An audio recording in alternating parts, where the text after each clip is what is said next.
మరుసటి రోజు ఉదయం కంచమ్మ జయను ఉదయనే నిద్రలేపుతుంది. అమ్మ పెద్ద కోడల నీకు ఇంకా తెల్లారలేదా? ఏదో మహారాణిలా పడుకుంటున్నావులే ఇంకా. ఏమైంది అత్తమ్మ? చూడు నాకు పొద్దునే టీ తాగడం అలవాటు పనులని చేసి టీ పట్టుకుని రా. జయ అన్ని పనులు చేసేస్తుంది. అత్తమ్మ టీ తీసుకోండి, అన్ని పనులు అయిపోయాయి. ఏం టిఫిన్ చేయమంటారు? టిఫిన్ అలాంటి ఏం ఉండవు, ఇక్కడ చద్దన్నం తినడమే. కాని రేఖ అలాంటివి తినదు. అవునా, అయితే తనకి ఇష్టమైంది తనకు మాత్రమే చేసిపెట్టు. రేఖకి ఇష్టమైన టిఫిన్ చేసి రేఖకు ఇవ్వడానికి వెళ్తుంది. రేఖ మనకు పెళ్ళి అయి అత్తారింటికి వచ్చాము, ఇప్పుడు కూడా ఇంత టైం దాకా పడుకుంటే ఎలా? నేను పడుకుంటే నీకేమవుతుంది? ఓహో, అప్పుడే తోడికోడలా సాధిస్తున్నవా? నేను నీ అక్కగా చెప్తున్నా అంతే. నేను నిన్ను ఎప్పుడూ అలా అనుకోలేదు, కాని ఇంకోసారి నాకు నీ బోడి సలహాలు ఇవ్వకు. అది విని జయ బాధపడుతూ వెళ్ళిపోతుంది. ఇక పెళ్లి పిలవడానికి ఊర్లో ఉండే మీనకి తెలిసిన బంధువు కంచమ్మను పిలవడానికి వస్తుంది.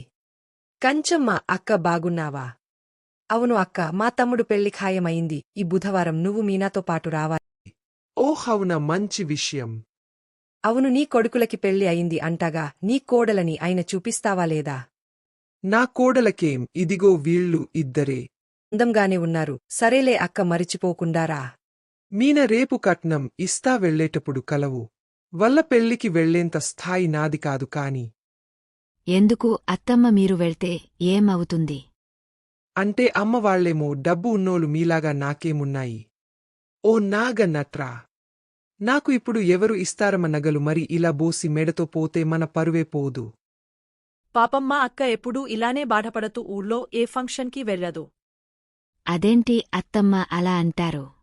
నా దగ్గర బోలెడని నగలు ఉన్నాయి, వేసుకుని వెర్రండి, నేను ఇస్తాను కదా. అక్కని చిన్న కోడలు ఎంత మంచిదో. అవును మీన, నా చిన్న కోడలు బంగారం. రేఖ నగలు ఇవ్వగానే అవి వేసుకుని ఊరంతా తిరుగుతుంది కంచమ్మ. ఏంటి అక్క, మెరిసిపోతున్నవ్లే? అవునే, నీ కోడలు బాగానే ఇచ్చినట్టు ఉంది నగలు. ఇవేం చూశారు?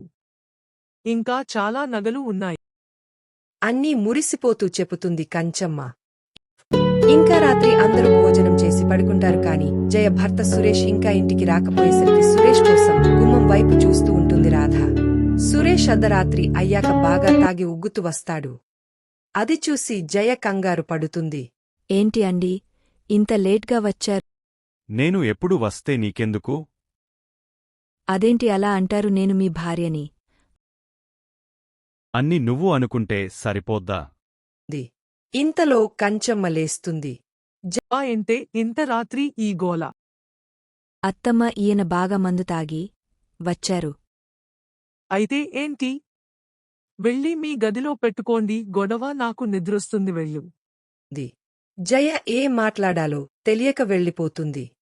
ఇక మరుసటి రోజు ఉదయం రేఖకి తన తల్లి పంపిన సోఫా మీద కూర్చుని హాయిగా ముచ్చట్లు పెడుతుంటారు రేఖ, రాజేష్, కంచమ్మ.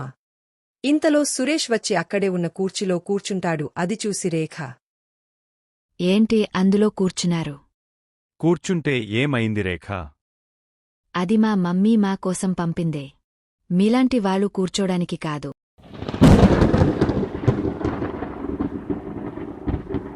ఏంటి కొంచెము కూడా మర్యాద తెలియకుండా మాట్లాడుతున్నావు?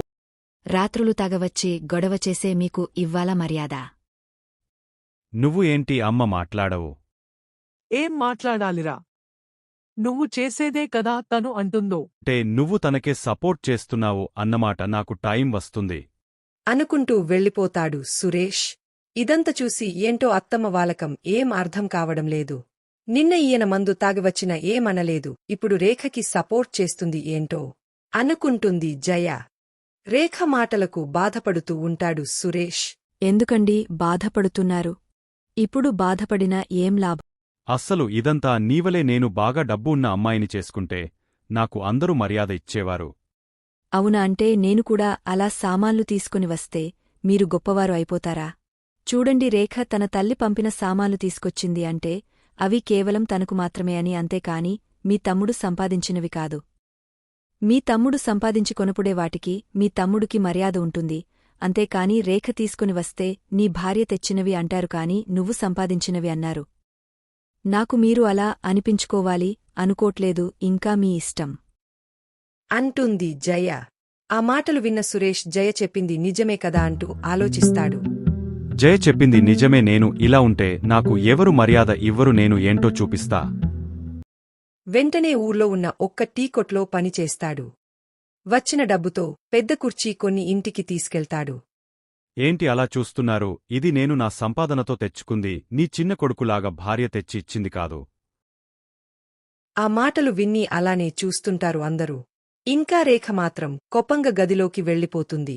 ఎంత పొగరు మీ అన్నయ్యకి! అదేం లేదు, నిన్న నువ్వు అలా మాట్లాడవు కదా అందుకే. అవునా? అయినా నిజమే కదా, నువ్వు కూడా ఏదో ఒక్క ఉద్యోగం చేయాలి, లేకపోతే రేపు నాను ఆ జయ కూడా మాటలు అంటుందే. వెంటనే జాబ్లో జాయిన్ అవ్వు. రేఖ మాటలకు వెంటనే తన తల్లి కంచమ్మ దగ్గరికి వెళ్తాడు రాజేష్. ఏంటి అమ్మ ఇది, అన్నయ్య ఇంతలా మారాడు, డబ్బులుంటే తాగేవాడే కాని ఇలా సమలుకొని సవాలు చేస్తున్నాడు అయితే ఇప్పుడు నీకేమైంది రా? నాడు. ఎందుకు అంటే ఏం చెప్పాలి, ఈ తల తిక్కరేఖ నన్ను కూడా జాబ్ చేయమంటోంది.